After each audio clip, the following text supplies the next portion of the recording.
Hey guys! Good morning! Hayaka and I were just talking about you. What? Really? Well... Is Chevra still not joining us today? Probably not. We haven't seen her either. Huh? That's such a pity. Director Farina said that we've only got a few small scenes left before wrapping up the entire thing. She even said that she'll get me into a couple scenes, so everyone will have a chance to shine in front of the camera. We were also planning on having a victory feast once we're all finished filming. You can join us, right? Of course! And obviously Paimon will be there too. If only Chevros was here. I still haven't taken a photo with her. Want to make sure the mic was working. I'm afraid that can't be helped. Those special patrol folks are like phantoms when they've got a case on their hands. But to be honest, I'm even more concerned by what I read in the Steambird earlier this morning. It said that the killer in the murder case was none other than the author of the Two Musketeers. Oh yeah, I heard about that too. He came forward and confessed his crimes, but gave no explanation as to why he pulled the trigger. We didn't know about this case at all when we joined the film. Is it going to affect the reception of our work? From a pure publicity standpoint, this will draw a lot more attention to our film. I have to say, though, that no director can be perfectly comfortable with garnering attention through means other than artistic skill. To be fair, I feel like that ship sailed the moment you allowed yourself to be named as the director on our posters. It's not my fault that I'm super popular. What was that saying again? My popularity has Sunk to an all-time low? spread to the four corners of Teyvat. There's the Farina we know. Act 4, Where the Roses Bloom.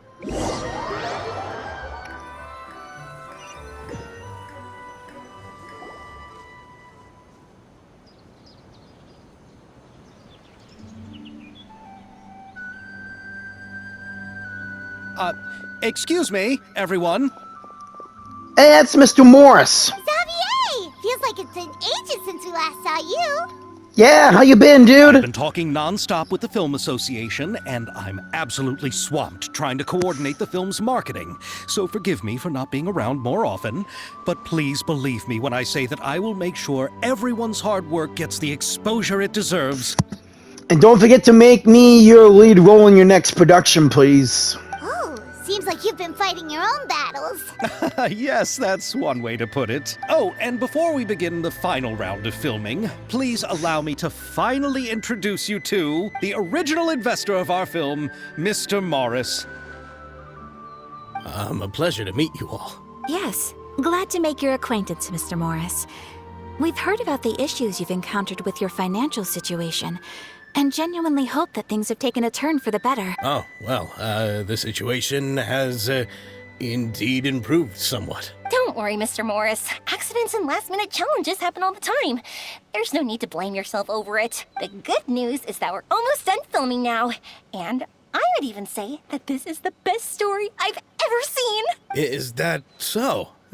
I say that's great news. All right, now that we've gotten all the pleasantries out of the way, let's get this show on the road. We'll mostly be filming typical people and scenery from the streets today to improve the sense of environmental ambiance in some parts of the film. Oh, and there'll be a cameo for Mr. Kamisato and Miss Yoimiya as well. They'll be used to show outsider perspectives on the fates of the Two Musketeers. Really wish I can have a cameo outside. That's right. Ayato should be here any minute. Excellent! Then let's start with the scenery shots. Camera and clapper loader, you're up. Scenery shots coming right up. We'll be ready. Remember, all we need are some wide zoom shots of the streets. If you happen to find some particularly lovely patches of flowers and grass, feel free to grab some close-ups of those as well. Wide zoom shots of the streets and close-up shots of the lovely flowers and grass. Gotcha. Ready? You got it, Farina? Lights! Camera! Action! Really wish Chevras was here, but we gotta continue on. Okay, now move the camera slowly. Try to focus on that flower. What's wrong? Just adjust the focal length a bit. Something the matter? The camera seems to be broken. It's not responding like usual. But wasn't it working fine for all the days before? Veronique, can we try a different camera? No problem. How about this one? All right, let's give it another try. Lights, camera, action! What the heck? Don't tell me. This one is broken too. Veronique, do we have any other spare ones we can use? I'm afraid we only brought these two today. What? Then go find a workshop to get them repaired right away. Oh, and you too, Bono. Go find our spare camera in the warehouse and bring it back to the set. On it. Greetings, everyone. My apologies for the delay. Is something the matter, Ayaka? It seems like there are some issues with the filming equipment today. We're stuck for the moment. I see. Well, let's not just stand here twiddling our thumbs. Actors, to the makeup booth. We'll start on the next scene as soon as we get a working camera. The people at the workshop told me that the part which holds the lens in place seemed to have fallen off. That's super strange. It was perfectly fine just yesterday. Is someone trying to sabotage the film now? Well, no time to dwell on that now. Let's get back to filming. Ahem! Quiet on set! Places, everyone! Lights! Camera! Action! By the way, have you heard about that recent murder case? Yes, I have. It seems that they've caused quite the commotion in the city. I heard that the chief of the guards is so mad about not catching the culprit that he's about to explode. Oh? I find that quite hard to imagine, considering how he already looks most days. Director, we have a problem. Oh, come on. We're in the middle of a scene here. Oh, we're in the middle of a take! Couldn't you wait until we wrapped up this scene? No, Director, our film, all the finalized film that we've been keeping in the case has disappeared. Oh, wait, what did you say? What? Mr. Bono, please take me to where the film was kept right away. I'm coming too. No, Yoimiya, you have to stay here. Oh, okay, listen up. Everyone who's not working on this current scene can go with Bono to look for the film. Everyone else, stay put and wrap up the scene. Unbelievable. How could all these problems happen in just one day? We're back. I think I might know who's behind all this. How did it go? Did you find the film? We found it in the sewers. What? Huh? In the sewers? Is the film still okay? We discovered it just in time, so we should still be able to salvage it. The others are checking now to see if we lost any specific scenes. You scared me for a moment there. I nearly thought we had lost everything. I really don't want to experience that feeling of despair again. You and me both. Okay, but who could have stolen the film and dumped it there?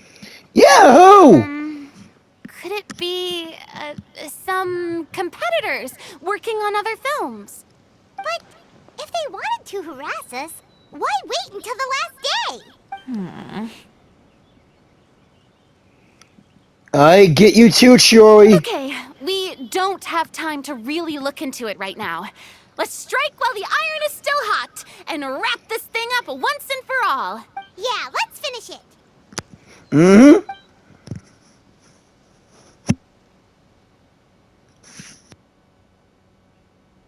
I would like to officially announce that our entry to the festival, The Two Musketeers, has now concluded filming! All right. And it's all thanks to your efforts, Farina. You're an excellent director. And everyone else did great on their part too, including me and Paimon. Paimon is spent. It's so late already. Even though the filming process proved to be extremely challenging, everyone provided valuable and unique contributions to the final product. Thank you all for your dedication and support. And just like Director Farina, I would also like to extend my most heartfelt thanks to all of you. Really, you've all helped me so much. All right. Let's save the awards speech for later, and hopefully also get some rehearsals in before the real thing. Anyway, now it's time to party! Let's all make our way to the beach and have a celebration feast so loud and fun that even the blubber beast will want in. All right. Party! Paimon wants to party! Let's get moving. Whoa, this place is hopping. Everyone's finally getting to relax after wrapping up the film. Yeah. Let's go chat with someone. Have you ever seen a fireworks show, Mr. Morris? It's pretty amazing. I'm afraid I haven't, but I'll take your word for it. Well, that was short and to the point. Oh, this is turning out to be quite the party. You're not doing jack. I was thinking, if this film turns out to be a success, could I ask the two of you to stay and be a part of my crew? Of course, I'll definitely increase the pay for next time. I'd be more than happy to, Mr. Xavier. Thank you for the offer, Mr. Xavier. But I've made some plans to go on a journey to the other nations once the festival is over. Is that so? Well, then in that case, bon voyage, Miss Veronique. Please feel free to get in touch once you've returned to Fontaine. Hey, Farina. Farina! Oh, my darling clapper loader and camera operator. You've both worked really hard. Paimon thinks you worked even harder than us. Honestly, Paimon was getting a little tired of playing with the clapperboard by the end of it. Worst of all, Paimon started having dreams of you shouting, "Lights, camera, action!" into Paimon's ears. The actual dream can't even start until you've yelled that. Hey, if anything, shouldn't I be more grand and delightful than your dreams? We've been through so much together, and that's how your brain remembers me? That's not Paimon's fault. We've just used the clapperboard too much lately. How can you have a bad dream about that thing? Ugh. Anyway, what's most important is that we wrapped the film. I'm pretty confident that we'll take first prize. You mean the Farina Award? Huh? Hey, no need to mention the official name. I'll mention it as long as I want. To me, was something wrong up with the mic. Wait, now that you mention it, if we did win the prize, would Farina just get a statue of herself? That would be pretty good. Come on, I don't need that kind of attention. Xavier can accept the reward on our behalf. But just imagine! Farina accepting the Farina Award and holding a Farina statue. Talk about an ego. Talk about an ego. I'm going back to my dessert now. You all can keep discussing that on your own. Like I said, ego. Nah, well, whatever. Now let's chat with two of my favorite siblings. Hey, Ayato! How's your work been going? Everything went rather smoothly. Thank you for your concern. Ayato told me that we've already confirmed the dates for some Inazuma Fontaine cultural exchange events. Well, that sounds great! So the next time we visit, we'll be doing so in our capacities as the representatives of the Yashiro Commission. Oh, that's great! Then maybe Paimon will be able to find Fontaine detective novels in Inazuma from now on! Oh, wait. Wouldn't Yae Miko get upset if that happens? That would be stealing some of her business. As long as the novels are sufficiently interesting, I don't think she'll mind, right? You've got a point. She's always complaining that light novels have become bland and too predictable after all. Meh! What are you gonna do? The cultural exchange won't only feature literatures of both nations, of course. We have also made plans for cross-cultural engagements in the fields of gourmet cuisine, toy making, and artisan craftsmanship. Whoa! Paimon's getting super excited now! You're not the only one, buddy. When the time comes, be sure to visit and participate in all the events. That's a promise.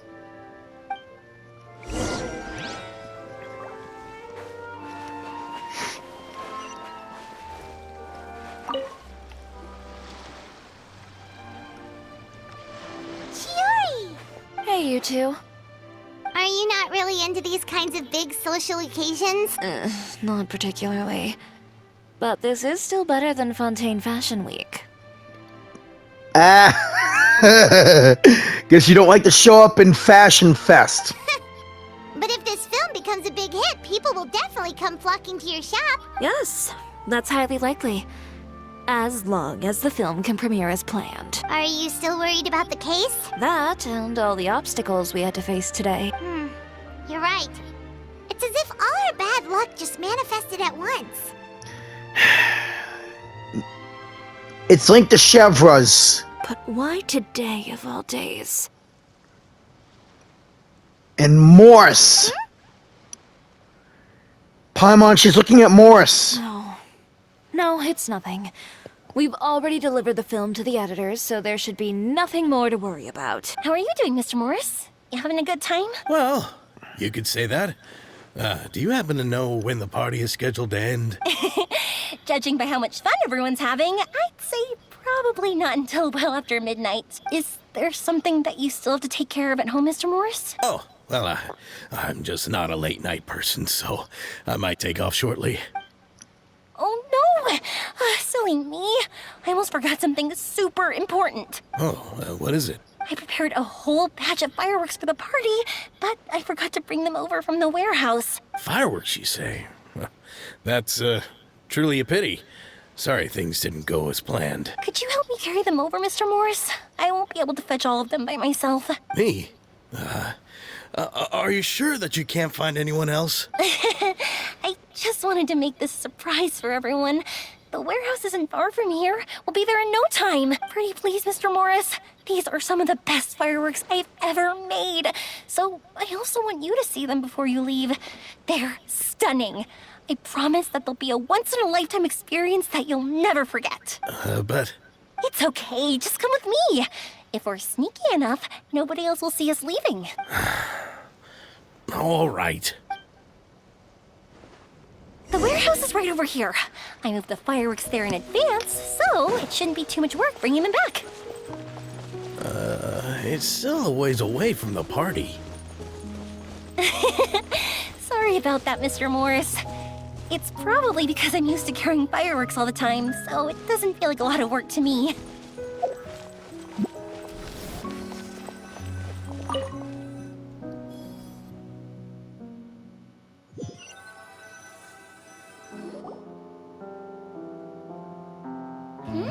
It's dark in here.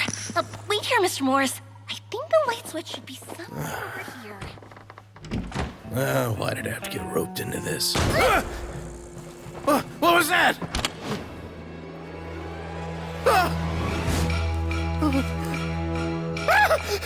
Who's there? Get me out! Get me out of here! Did you really think you'd get away, Morris?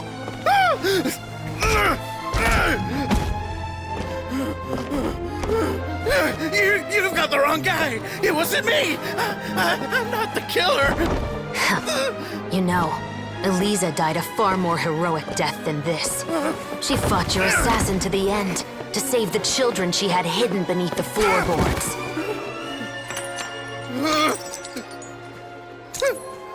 That is Eliza's pendant.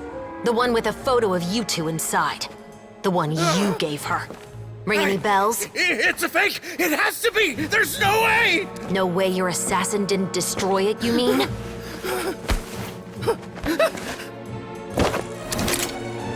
Did you ever love her, Morris? Or was killing her always the plan? No, please. Listen to me. I told Eliza to keep us a secret. I paid her plenty for her silence. I never thought she'd keep the child. Everything was gonna come out, and I had no choice. She forced my hand. No! I'm begging you. I have money. Just name your price, please! You can keep your Mora, and you can go to hell.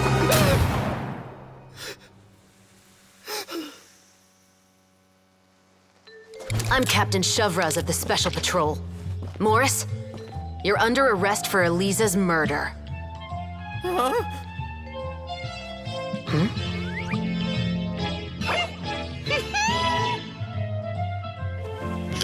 Busted!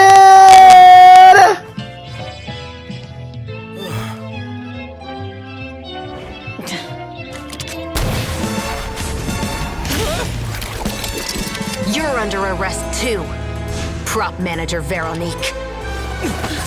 Or perhaps I should call you the Second Musketeer.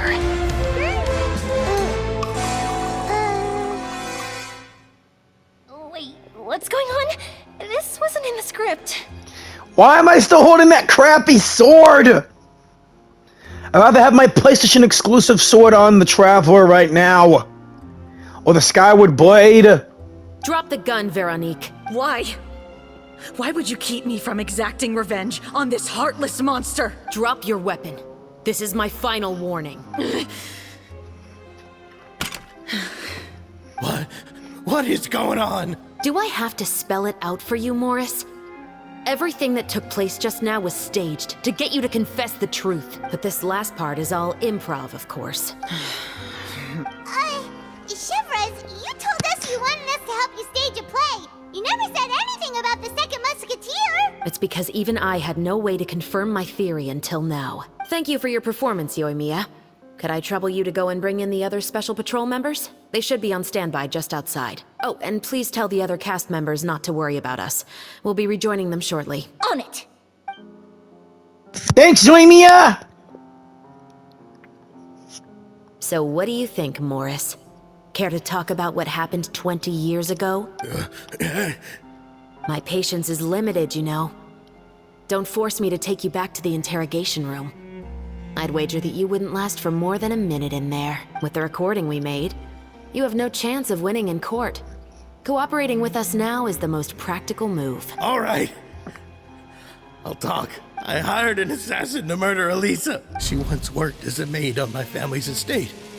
She was very beautiful, and after some time I fell for her. We kept our relationship a secret and carried out an affair for some time, but it wasn't long before she became pregnant. And if my parents ever found out, they would have stripped me of my inheritance and status, driven me out of my home. I also didn't expect Eliza to insist on bringing the pregnancy to term. She even asked me to leave my family and travel far, far away with her. She believed that you were truly in love with her. I didn't have a choice. I gave her a large sum of Mora, told her to leave the family and to get rid of the baby. But then years later, she sent me a letter. There were photos of 2 children, and she even asked if I could find some time to visit them. Huh? 2 children? Paimon thought Baptiste was the only... you mean... Baptiste and Veronique! Even if she had the children against your will, you could have just ignored the letter entirely. Why kill her? I had just gotten engaged to be married to an heiress from another wealthy family. So if anyone were to find out about Eliza, my life would be completely ruined. I didn't have a choice.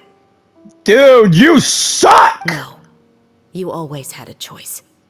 You just made the wrong choice. Again. And you're going to regret it for the rest of your life. Love is something that you never play with. Do you know how it feels to watch your mother be killed right in front of you? My brother and I were hardly even school age yet. We were hidden beneath the floorboards, grasping each other's hands like a lifeline. We were so terrified that we didn't even know we could ever take a breath. All we could do was to watch Mother try to fight back, and then collapse to the floor. Even after the assassin left, we were still too terrified to leave our hiding spot. We thought that he might come back. It was only until the next evening when we finally climbed out and gathered around our mother. But she had already become cold and stiff to the touch. You made up your mind right then and there to bring this case to light. Not only that, we resolved to get our revenge. And that's why you became the Musketeers. No, that's why I became a Musketeer. The man from before was also killed by me. My brother had nothing to do with it. I figured as much. You did? I once told these two that he didn't look like a killer to me. His confession from that night also rubbed me the wrong way. Yeah, I sort of knew that he couldn't be guilty to begin I with. think what really tipped me off was, how could I not feel a sense of regret in him? He confessed faster than any criminal I've ever met, but he didn't say a single word about you. He insisted that he was the sole perpetrator in the case. But after the questioning ended, I disassembled the musket we dug up from his backyard, put it in front of him, and told him to reassemble it. Wanna guess how far he got? Not that far, right? He had no idea where to even start. Oh! He's never touched a gun in his life. Yippers! Based on that, I determined that he was not acting alone. He only surrendered himself to draw our attention and create a moment of opportunity for his partner. So, I decided to play along. And as expected, the second musketeer followed us without hesitation once she saw Morris get separated from the rest of the cast. Besides, why else would he call the novel The Two Musketeers? But how did you know it was Veronique? I figured it out the moment Baptiste told me his father's name. That so-called financial crisis was all just a ruse.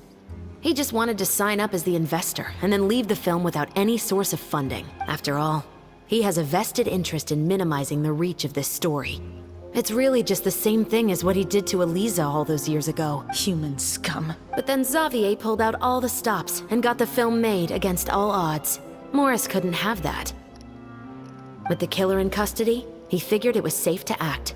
And so he came to visit the set today, just as I expected. Wait, so you were behind all those mishaps today? You no good little. I would strike you down with my sword if I wasn't such a good person.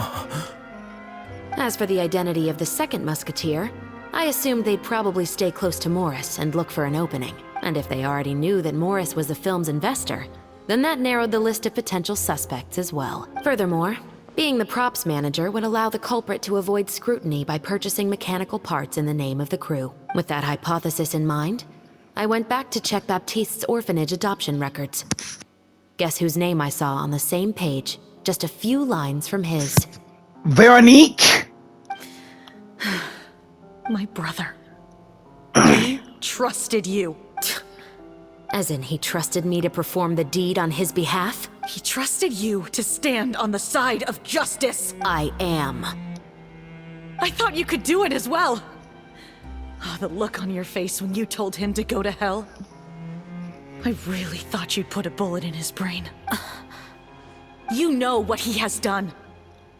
Are you telling me that you'd rather see him spend the rest of his life living like a king in the fortress of Meripede? I will never be able to forget the feeling of my mother's cold, lifeless hands. And you would call this ending fair? Is this what you call justice? I won't lie, Veronique. I did hesitate when your brother first told me about the truth. I wondered. I agonized over whether I should really put a bullet in his head. So why don't you? Because that should never be how justice is carried out in this world. Perhaps, to you, justice is simply reciprocated. An eye for an eye, and a life for a life. But everyone has their own understanding of justice. If everyone were to pursue their own definition of it, there would be no more order in this world. Today, you'll kill Morris. And tomorrow, his children may come for you. The world cannot render judgments based on a desire for revenge. That will only lead to a cycle of revenge, as well as the destruction of order and civilized society. Let's also not forget a never-ending battle of fear and anger. Fontaine is founded on a set of laws and a standardized code of justice. That is why we are the nation of justice. Damn straight! But with all that said, I will promise you this. Morris will not lead a cushy life in the fortress of Meripede. Yeah, make him go through hell, 'cause he is going to hell. Chevros, the rest of the special patrol is here. Thank you so much, Yoimiya. Letelier, Terena, please take them away.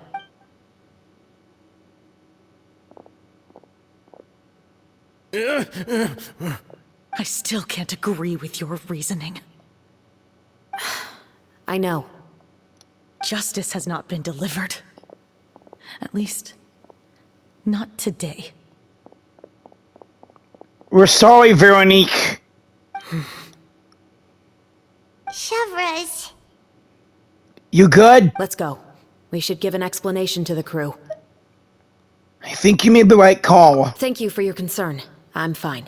I'm just thinking about the things in life that have driven people to take justice into their own hands.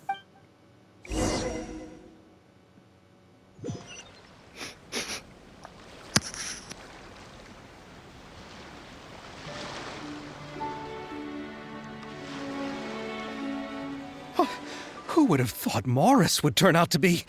I'm at a loss of words. How could he have done something like this? I'm just glad that you're all safe and sound.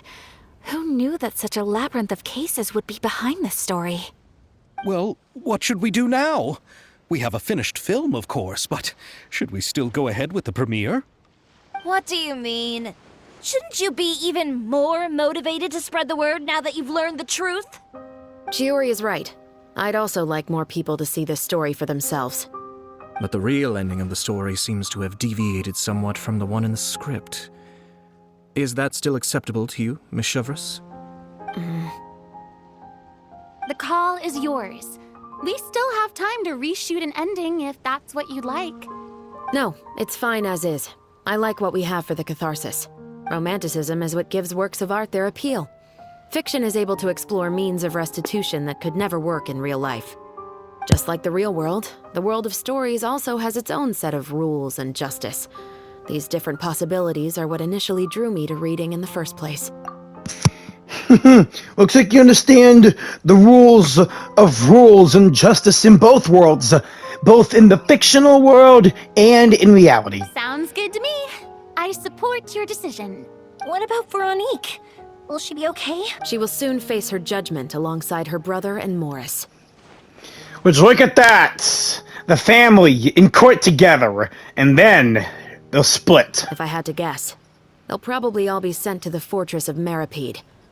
I'll make sure to give Risley a heads up about it. Oh, you mean that kind of heads up? Exactly. Ahem. All right, then the matter's settled. Now that everything's been taken care of, there's no reason for us to keep looking all gloomy and grumpy. Let's get back to the feast and enjoy each other's company. We'll be starting the post-production process tomorrow. You should join us, Chevres. You missed the first few hours of the party, didn't you? All right. Count me in. All right, Party, I'll party! wait for you over there. There's still some good news that I'd like to share with Chevres. You two seem like you already became great friends, like you and me, Ayaka. Traveler, Paimon, could you wait for me by the sea after the party ends? I'd like to go on a brief walk with the two of you. See you then. Thank you very much.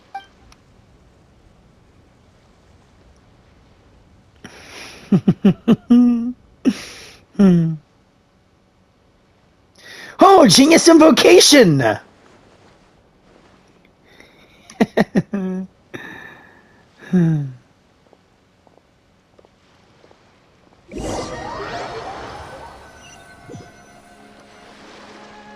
Sorry for the wait. What's up, Chevres? Oh, we weren't waiting long at all. Is there something else you wanted to tell us? No, I don't have anything new to share. I just felt that since you were my investigation partners, I should have another conversation with the two of you. Traveler, how would you have responded to Baptiste's request if you were in my shoes?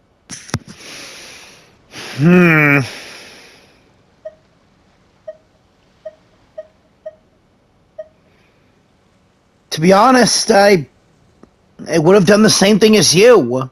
Is that so? Well, thanks for sharing. When I was young, my father often took me here to swim.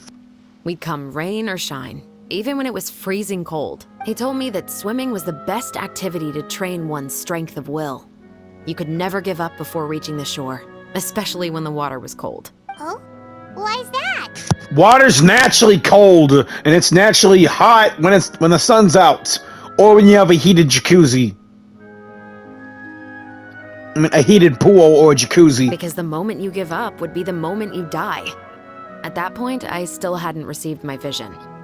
Right. One winter, the chilly wind felt almost like knives on my skin, and the seawater was so frigid that it numbed my toes the moment I stepped in. I cried and begged my father to spare me from having to swim across, but he wouldn't listen. He used to be a member of the Special Patrol as well. You could say it was his way of educating his children. Sounds like he was being a bit of a jerk to you, but I guess I can relate. That sounds awful. When he saw that I wouldn't stop crying, he just picked me up and tossed me into the icy water. Oh! The bone-chilling cold took away my senses. I couldn't feel anything but fear and rage. I waited for my father to save me, but one look and I knew he'd already started swimming for the opposite shore. I realized that if I were to give up, I really would die right then and there. Seriously, why would a dad even do that to their child? I used all of my strength to try and catch up to my father. Those few minutes felt longer than my whole life up until that point. I did, however, make it to the other side. I've never felt afraid about anything in my life after that, nor have I ever cried again. Jeez. That way of teaching would have never worked on Paimon. Yeah, I don't think that was the right method for anyone. Parents should never do that in general to their kids. How come your dad didn't go to the Fortress of Meripede for that crap? Child abuse is against the laws. It's just that, working now as I am in the pursuit of justice, I still sometimes feel like I've been tossed into that winter sea all over again. The anger and the helplessness. Chevres. We're here for you, buddy. But the worse I feel, the more I know to never give up. The alternative would be to forever lose myself among the waves. Anyway, how about a race? Neither of us will drown, but we can still see who swims faster. I'm game. You guys go ahead. Paimon will grab the clapperboard to mark the start of the race. Hey, I thought you was tired of that thing.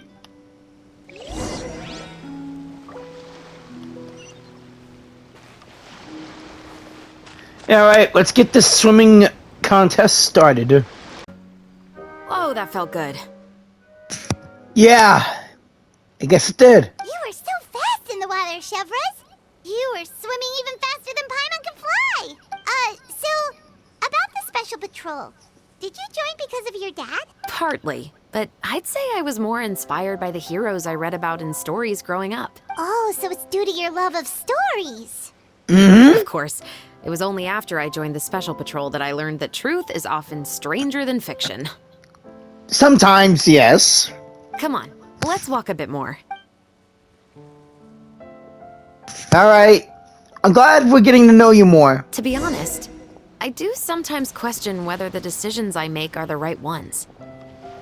But I know that no matter what, I must keep swimming. Because the only thing I've got my eyes on is the shore in the distance. You got that right, buddy.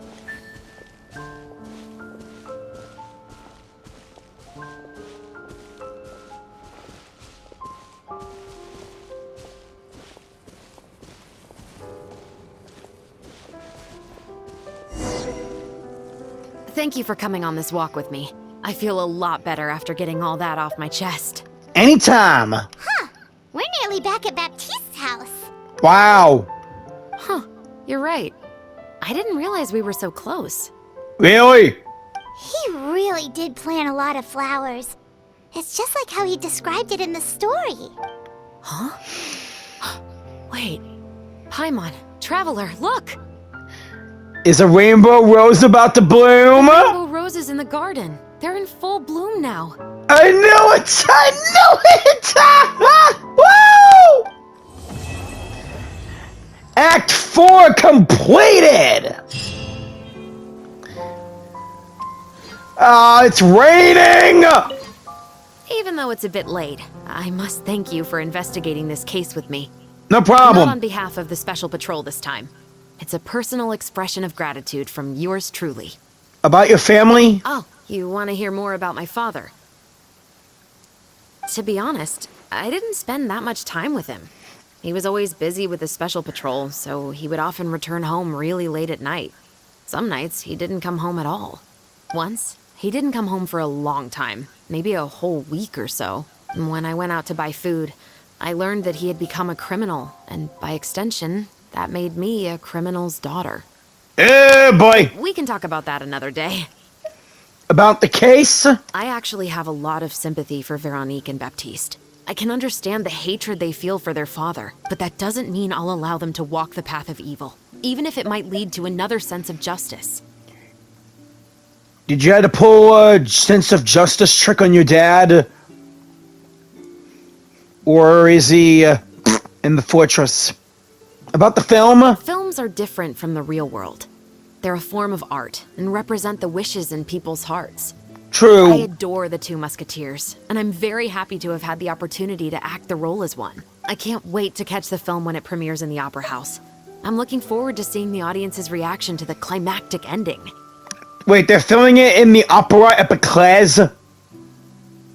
Well, please take care, Chevreuse. Thank you for looking out for me. I'll see you at the award ceremony. I'd be very surprised if we don't win. You and me both. But I know we'll win. Well, I'll see you all on the release of our film. Please like, comment, share, and subscribe. And I'll see you all in the grand finale of the Fontanalia Film Festival. Keep on gaming. Peace out.